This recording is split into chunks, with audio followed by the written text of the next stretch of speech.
welcome back. My name is Julie. This is Crafts and Coffee. This challenge is brought to you by Heidi Sonboul. She does usually a monthly DIY challenge. It's an open playlist and it's awesome. Heidi Sonboul, you are amazing, and I love doing these DIYs. They are so fun and I look forward to them every single time you have one. I will put a link in the description box below. Please give this video a like and subscribe if you do see fit. And let's get on with it.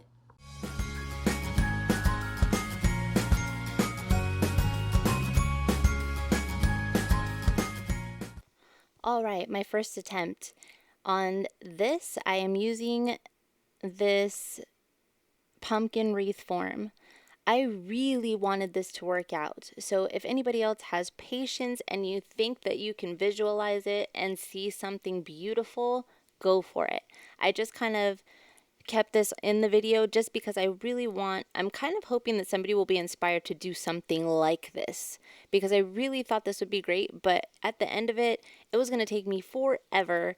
I did not think, I really was hesitant on whether or not I thought that was going to actually look good or if it was just going to look crazy. So I didn't do it, but there's an idea for you. So I removed all of the ribbons, obviously, and then I kind of just had to freehand what I was going to do next. So I really wasn't sure. I was just kind of going with the flow. So I was remembering that little tiny wreath that I did where I weaved the ribbon, and that is how I got inspired to do this one. I will link that video above, and it'll also be in the description box below. So I had this macrame cord, and I am just taking the macrame cord, and I know this video looks really crazy right now, but basically I'm just weaving it back and forth between the wires. So I'm just weaving it over and under and over and under and over and under and so forth. So, and along the way I used little dots of hot glue to make sure that it was secure and staying in its area. It worked out really nice. So as you can see, it looks really kind of cool, kind of like a cable knit sweater. That's what it reminds me of. So I continued to do that, and I have all of this macrame cord that I'm not using. I used it on a gift. So I have all this macrame cord. I need to use it. And here we go. And so then, just because I wanted the wire to disappear and I wanted it to look like I bought it at a store, so I obviously don't want the wire just kind of hanging out. Although some places you pay a fortune for and it looks like the wire's hanging out. So anyway, for this I decided to go through and I did it to every other section. And yeah, every other section.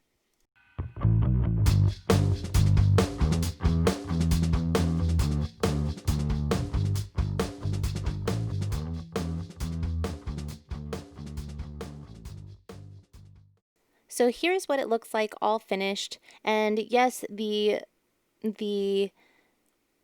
light is, I'm losing light. And no, it did not take me all day. It is just that I have to take frequent breaks and the day passes me very quickly. So I took this really cute farmhouse ribbon that I got at Dollar Tree, and it is the same one that I used on the other wreath, the little mini wreath that I referred to earlier. And I decided that these two patterns might look really good together. So I basically took this ribbon and I just went back and forth kind of like you would a shoestring. That's the best way that I can explain how to do this part. So I did the over and under, but it really reminds me of when you tie your shoes and how your laces look when they're all laced up.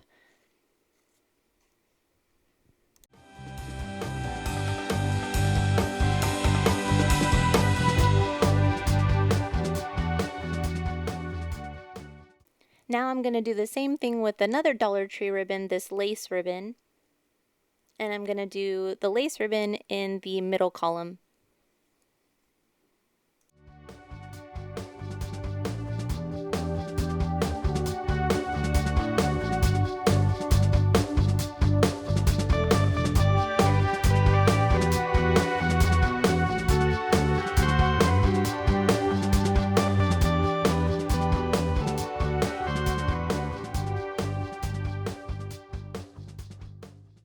Don't you just love how these three patterns go together? They are so cute. I am absolutely in love with this pumpkin. And for me, just kind of doing it out of nowhere, I'm super proud of myself because normally I don't feel like I have a very good eye for coordinating patterns. So this turned out really cute. So anyway, I took some nautical rope and I decided I wanted a thicker stem at the top. I wanted it to kind of stick out a little bit and be different from the other patterns. So I took this nautical rope and I just wrapped it all the way around so it would just be bulky, just like a real stem. And then I just hot glued it at the top and pinched it together to seal it off.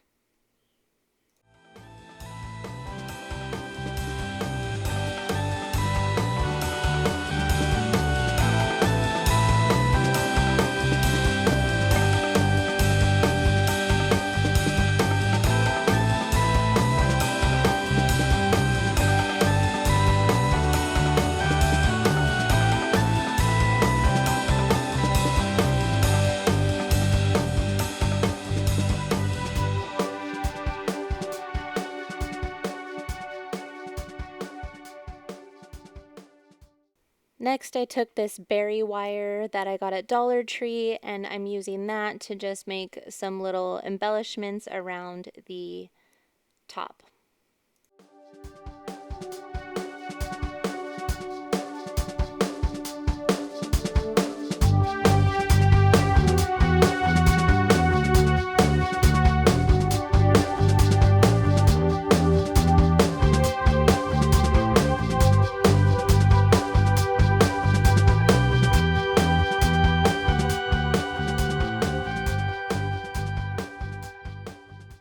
Then I got this cute sprig that they had at Walmart, I believe, for $1. And they still have them, by the way, if you want some super cute, inexpensive sprigs of fall flowers and pine cones and such. They're at Walmart. They're 98 cents. Amazing. And I also took this boxwood. I believe this boxwood is from Walmart too. It has to be because it was pretty much Dollar Tree and Walmart is where I get my floral. And I kind of arranged it at first and then I just hot glued it into place. But I do really love how the darker embellishments at the top really accent and bring out the different patterns on the pumpkin. I love everything about this pumpkin. You guys, I seriously love it. I hope you do too.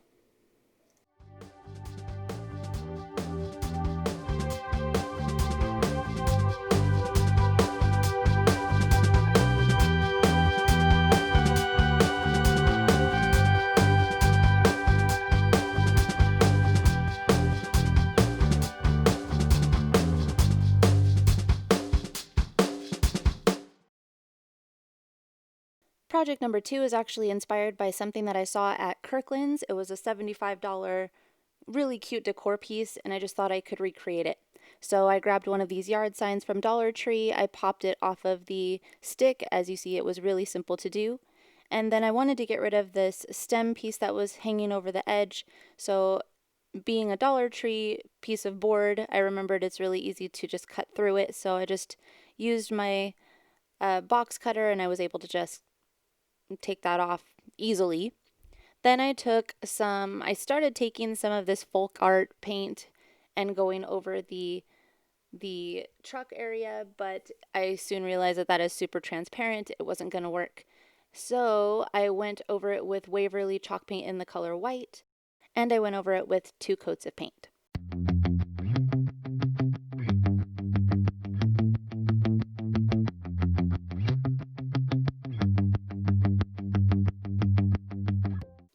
Next, I took this apple barrel paint in the color black, and I'm just going over the tires.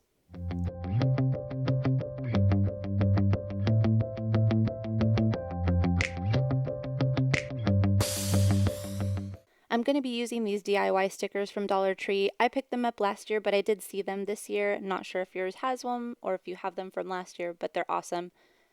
Then I'm taking this ruler, and I don't know why I decided I was going to use a knife. I think I just didn't want the line marks from a pen. I was afraid they would show through, but I'm just making an outline of where the window will be.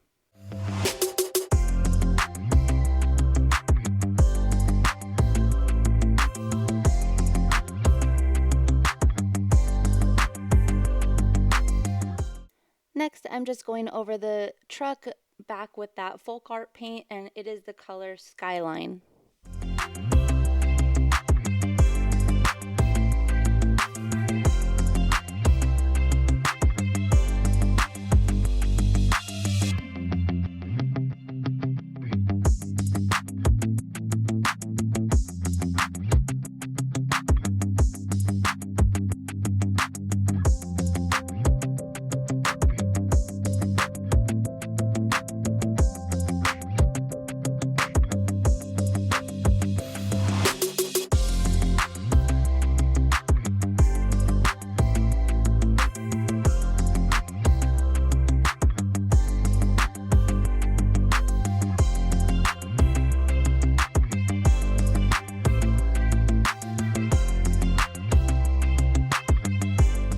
Like a dummy, I painted over my bumper, which was perfect as it was, but now I'll just have to go back over. You'll see me go back over in a minute, and I'll be going over it with white again.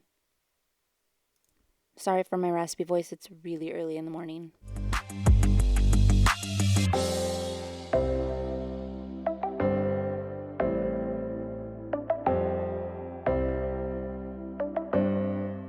Here I'm going back in with the Waverly chalk paint, and I am painting the bumper. And then I'm actually going to use, I wanted the bumper, I really wasn't sure if I wanted the bumper to look like it was painted or if I wanted it to have crisper lines. And I ended up wanting a crisper line, so I just used this ruler and painted along it to make a nice straight line.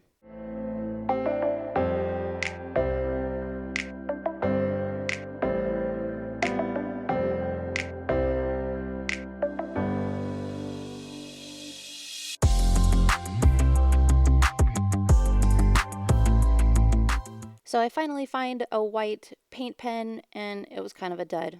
Wah wah. But oh well. It kind of conked out on me a little bit, so I ended up using this chalk writer from Dollar Tree actually to fill in all the pieces, and then I went around the edge with it. I was really digging the texture it was adding to my piece. So I just went along the edges and some of the details on the truck. Then I'm going to go back over with the white paint pen just to do the fine details.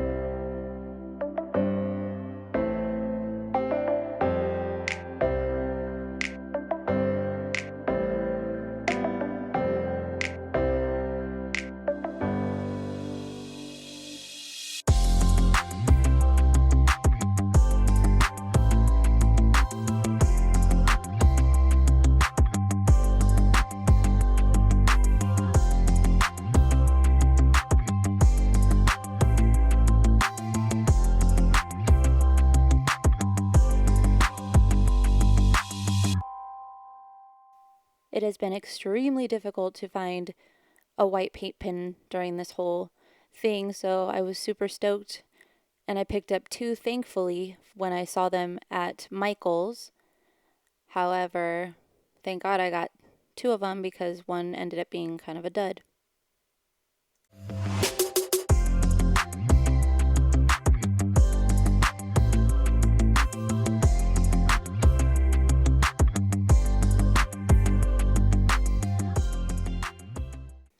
So I wanted to show you guys a way to do this without a Cricut machine or something like that. So I picked up one of these stencils from the Dollar Tree. It is super cute, really trendy handwriting. And even though I measured out, to the best of my abilities, kind of freehand measuring out, I still completely messed this up.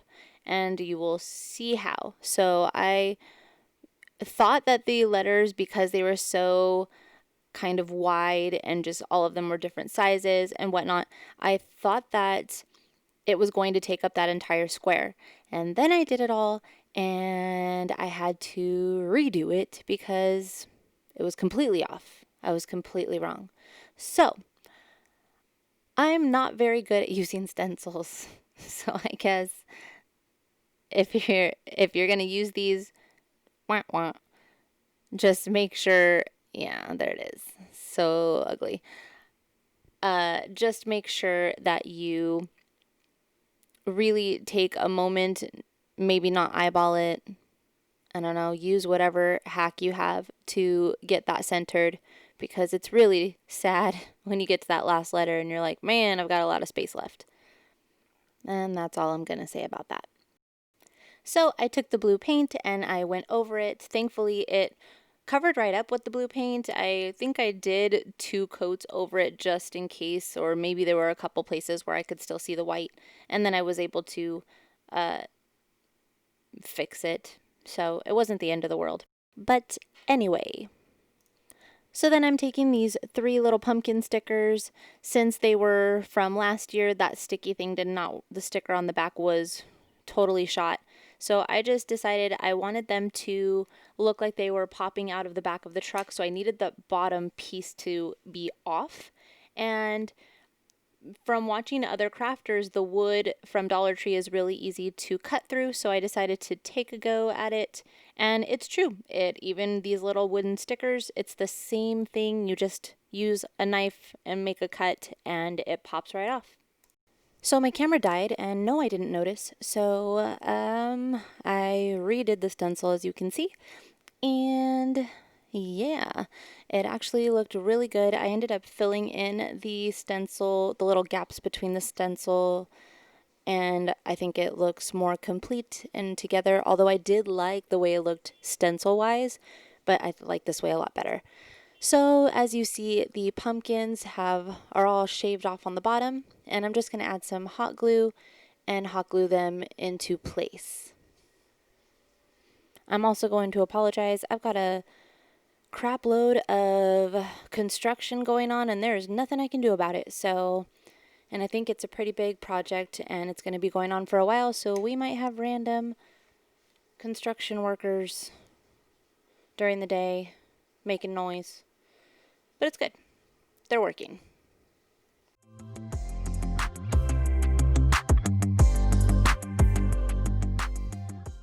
So here, as you saw, I had just measured out where I wanted the pumpkins, and then I am making a line where I want to cut them, and I'm just using my X-Acto knife to cut that edge off, and I'm also going to hot glue those in place.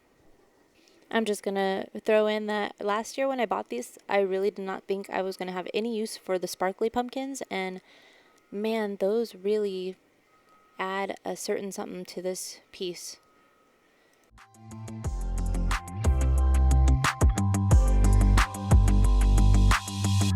So I took one of these thankful signs from Dollar Tree, and I just painted over the top part, the part that actually says thankful and has the really, really cute design. I saved one that is undone, but I don't have any others, so if I want this buffalo check pattern on something else, then I'm going to have to say goodbye to it. But it's super cute. If you can find them at your store, grab some. But I painted over it with white, and this is going to be my stand for the car. Here, I just had to get creative, and I was trying to figure out a way to make this car stand on the stand. So I actually grabbed a couple of these Jenga pieces, and I tested them out, here with like a little tiny dot of glue, and then it worked really well. So I decided I only needed 2 pieces, and then I just hot glued those in place, and then I hot glued them onto the stand, and it turned out perfect. Like, it worked out so well, and I really just kind of thought it was going to be flimsy for some reason, but it worked out great. So Jenga blocks to the rescue. I think that this craft turned out absolutely perfect. I did do some accents with a silver Sharpie, if you notice, around the lights and around some of the white areas. But I think this is absolutely perfect. I actually couldn't ask for it to be any more perfect. If you feel the same, please give this a like and subscribe for further updates. I have a lot of upcoming videos or ideas for videos that I am hoping to get out to you. Special shout out to Virgin Romero and WayND99. Thank you so much for subscribing, and you guys are awesome. Thank you for watching. Have a great day. Bye.